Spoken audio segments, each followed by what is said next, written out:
It's another hot day out, but I couldn't wait to install and give y'all my initial thoughts on the Trail Swing by Dirt Complex. This isn't going to be an actual install video. They provide a really detailed and good video on their YouTube page. The link to that video will be down below, along with the link to the Trail Swing that I purchased through them. So let's look at how it was shipped. So I just opened up the package a little bit to use this corner here for my license plate. But this is how I received the package. Grant you, it's going from coast to coast. So you're gonna see some dings, some wears. From what I've seen on their website, the packaging is very, very nice. We'll see if there was any damages done to the product inside.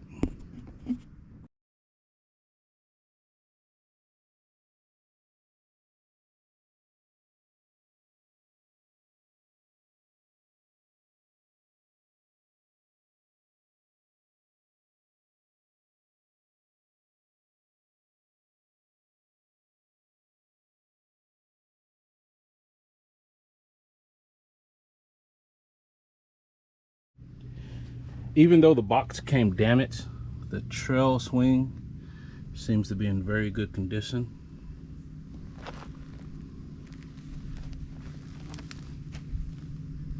I opted for a right-hand swing out for tables and accessories, and everything looks pretty good. So let's see how it's going to come together.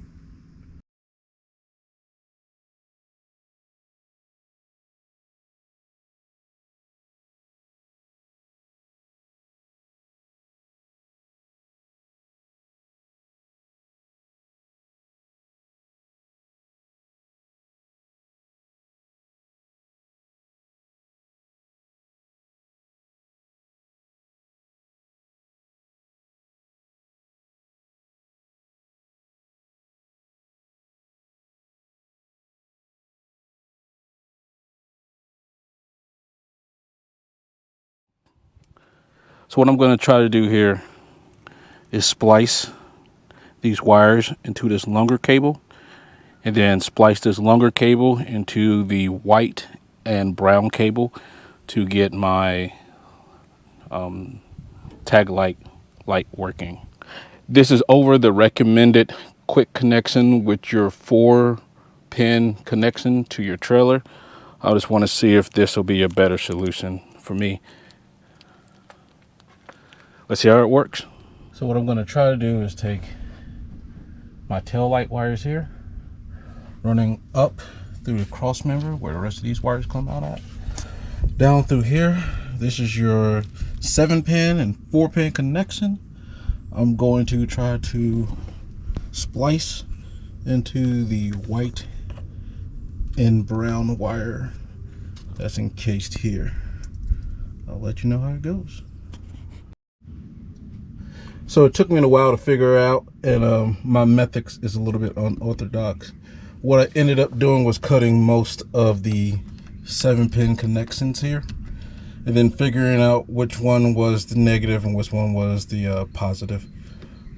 We came back with the negative is the white wire with the black line in it, and your positive is the blue.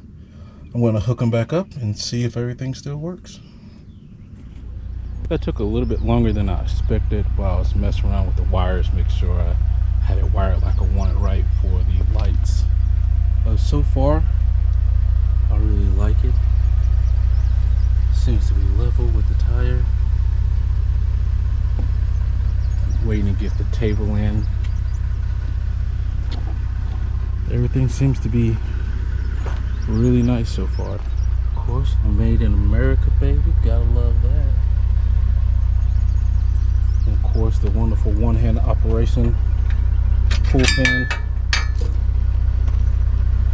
pull back, make sure that this opens, and then you can pull it back.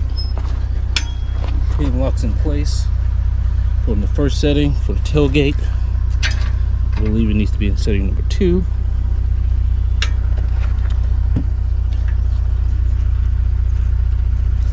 It drops into the second setting.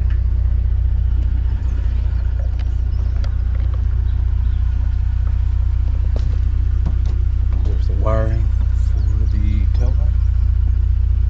I'm going to tuck that underneath the pallet right there. It comes down. Perfect. Goes back up. And of course, go ahead and pop that back so it's free spin. Close it with one hand. Make sure that this piece is moved back a little bit. I gotta get used to that movement.